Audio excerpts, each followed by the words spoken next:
What's up, YouTube? Welcome back to Faith Builds Community. Today we're reading Matthew Scripture 7. Have you ever wondered why your prayers fell unanswered? Well, today we'll be figuring that out. Verses 1 through 5. Do not judge, or you'll be judged. Judge not, that you be not judged. For with what judgment you judge, you will be judged. And with the measure you use it will be measured back to you. And why do you look at the speck in your brother's eye, but do not consider the plank in your own eye? Or how can you say to your brother, let me remove the speck from your eye, and look, a plank is in your own eye? Hypocrite, first remove the plank from your own eye, and then you will see clearly to remove the speck from your brother's eye. For with what judgment you judge, you will be judged, and with the measure you use it will be measured back to you. Is saying that when you judge someone, the way that you judge them, like the harshness, will be measured back to you by God. He'll judge you the same exact way that you judge other people. And why do you look at the speck in your brother's eye, but do not consider the plank in your own eye? Or how can you say to your brother, let me remove the speck from your eye, and look, a plank is in your own eye? It's saying that how can you judge someone else without recognizing your own flaws? And then how can you try to fix them without fixing yourself? So it says, hypocrite, first remove the plank from your own eye, and then you will see clearly to remove the speck from your brother's eye. Saying that you have to look internally at yourself and your flaws before you can correct someone else and judge them for theirs. Why not every conversation needs your participation? Verses 6. It says, do not give what is holy to the dogs, nor cast your pearls before swine, lest they trample them under their feet and turn and tear you in pieces. What it's trying to explain is that not everybody deserves your wisdom, your energy, and your vulnerability. If you give the wrong people access to personal information or to serious information, they can either steer you down the wrong path, or they can mock you or necessarily just try to hurt you with the information. It's best to always keep some type of guard up, because it says, lest they trample them under their feet and turn and tear you in pieces. Basically saying that they can do whatever they want with. When you're comfortable and vulnerable with the wrong type of people, they can do whatever they want, and it can end up bad. It says, do not give what is holy to the dogs, nor cast your pearls before swine. Just basically trying to infer that, sometimes it's best to keep information to yourself and not just let everybody do when prayers feel ignored. Verses 7 through 11. Ask, and it will be given to you. Seek, and you will find. Knock, and it will be opened to you.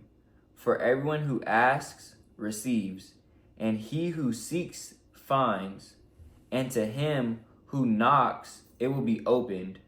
Or what man is there among you who, if his son asks for bread, will give him a stone? Or if he asks for a fish, will he give him a serpent? If you then, being evil, know how to give good gifts to your children, how much more will your Father who is in heaven give good things to those who ask him? What is basically breaking down and saying is, it says, ask and it will be given to you. When it says ask and it will be given to you, come to the Lord if you have any problems, or if you just need guidance, and he will be able to give it to you or grant you what you're looking for. It says seek and you will find. So no matter what direction you want to go in life, if you desire it and if that's something you want to obtain, God puts it where it's hands reach. Like, he puts it where it's obtainable. It's not something that is out of reach, because if you seek it, you will find. And then it says knock, and it will be open to you. So no matter if you have to keep going no matter if you try to go through one door in life and maybe you didn't get the right outcome, or maybe it's not something that you want to do, but if you keep knocking and keep like going through these different doors of life, basically stages of life, and you just stay persistent, it shows that like you will be able to enter any room that you want to enter in, or be anywhere that you want to be. It says, for everyone who asks receives, and he who seeks finds, and to him who knocks it will be open. Basically just reiterating that, go to God for your problems, find direction in life, stick with it, and keep trying to open new doors and create new doors for yourself, and the possibilities are unlimited. It says, or what man is there among you who, if his son asks for bread, will give him a stone? Or if he asks for a fish, will he give him a serpent? He's asking questions because it's not inferring that that's what he's going to do. It's not inferring that's what he's going to give to his son.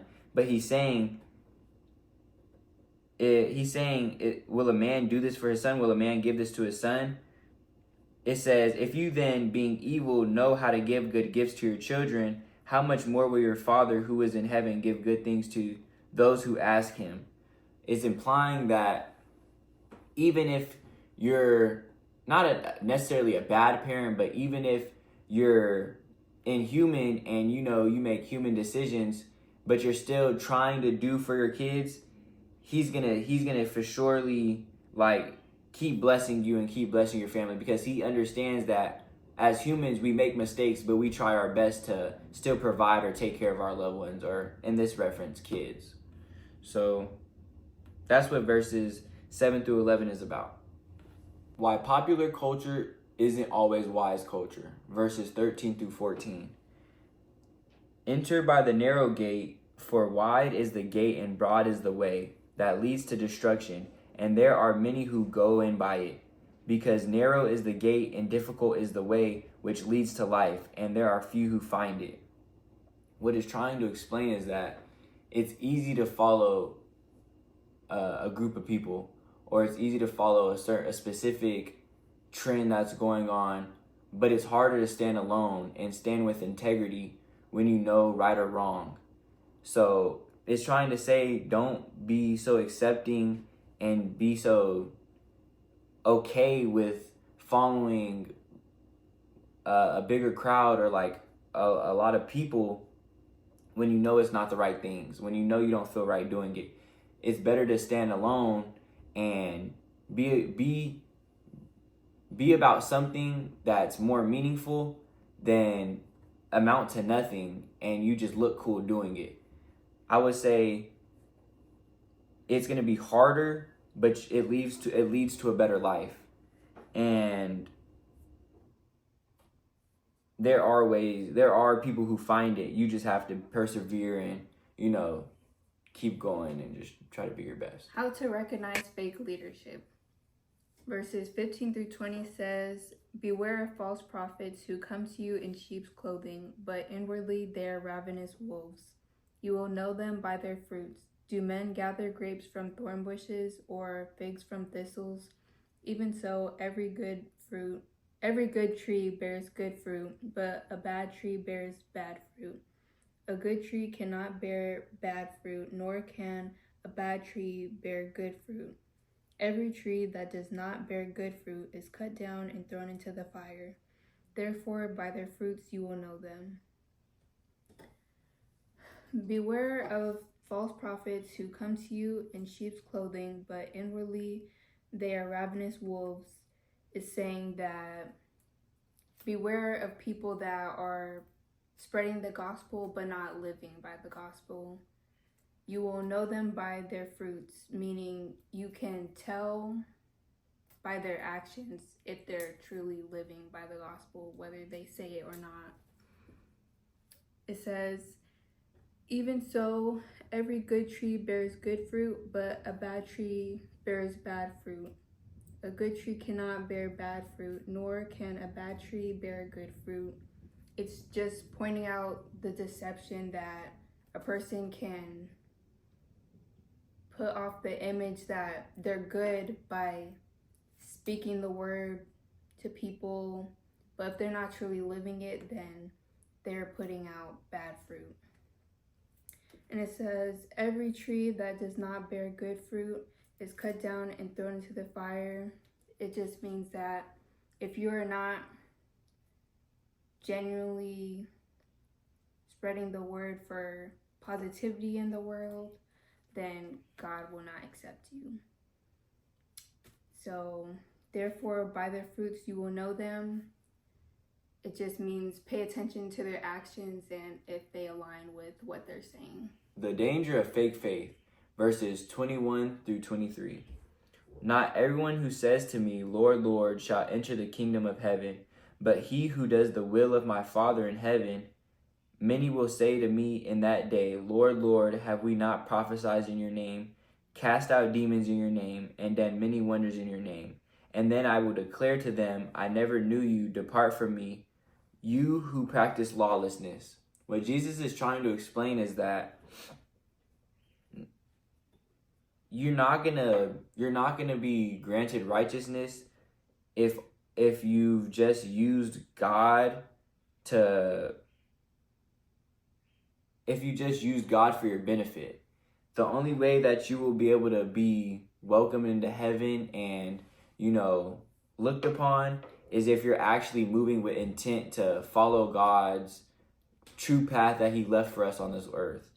We're not supposed to just preach his word and not live by it. No, we're supposed to live by it and then also preach it as well.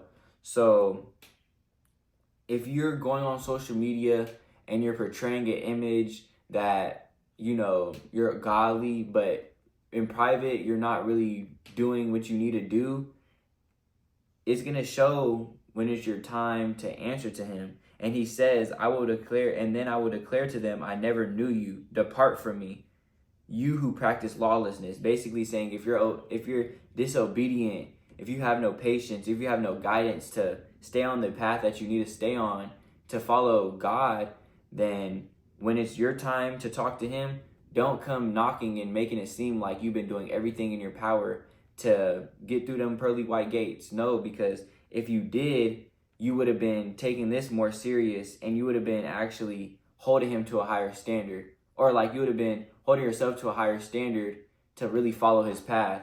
But because you're not, you can't ask and expect for him to just let you in or expect to be righteous. Some people collapse under pressure. Verses 24 through 27 say, therefore, whoever hears these sayings of mine and does them, I will liken him to a wise man who built his house on the rock. And the rain descended, the floods came, and the winds blew and beat on that house, and it did not fall, for it was founded on the rock. But everyone who hears these sayings of mine and does not do them will be like a foolish man who built his house on the sand. And the rain descended, and the floods came, and the winds blew and beat on that house, and it fell, and great was its fall. So Jesus is saying that, therefore, whoever hears these sayings of mine and does them, I will liken him to a wise man who built his house on the rock. He's saying that when you listen to God's guidance and follow his teaching, that when hard times come, that he will be there for you. And pick you up because you were open to his guidance and following him. But it says, everyone who hears these sayings of mine and does not do them will be like a foolish man who built his house on the sand. It's saying that if you don't follow his teachings and listen to his guidance, then when hard times come, you can't expect him to be there for you and pick you up because you weren't willing to listen and take in his guidance. And so your life will fall apart like his house. Matthew scripture 7 is about more than religion. It's about how to move wisely in a broken world. Comment which lesson hit you the hardest. Like and subscribe for more scripture breakdowns in modern language. See you next week. Bye.